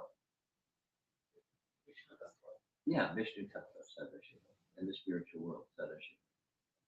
So, since he is very taking part in Lord Chaitanya Leela, okay. So, is he aware about the complete Leela and Yeah. paying or Yeah. any Yoga Maya or that? No, he's aware. I mean, a personality like Advaita Acharya knows what Krishna wants him to know. And he's omniscient.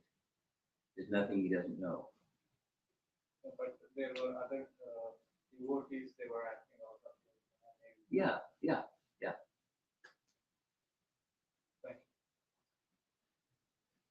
And then the curtain opens and the curtain closes. When the curtain closes, it closes.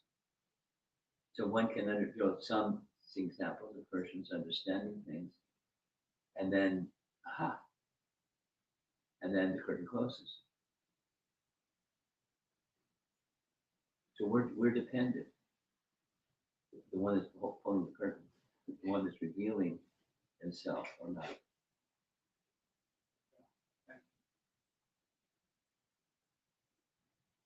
Okay. Well, some of you stuck it out. Thank you for participating. And there's going to be a different topic this evening. I think the Jiva Goswami topic. At least that's my plan. It's a nice topic. If you make it, if you don't, you can give the recording. It's a nice topic.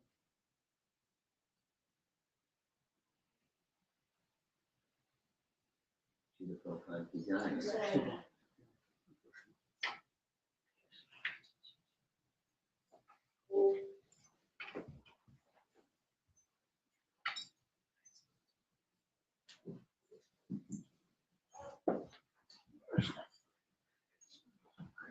I fixed it.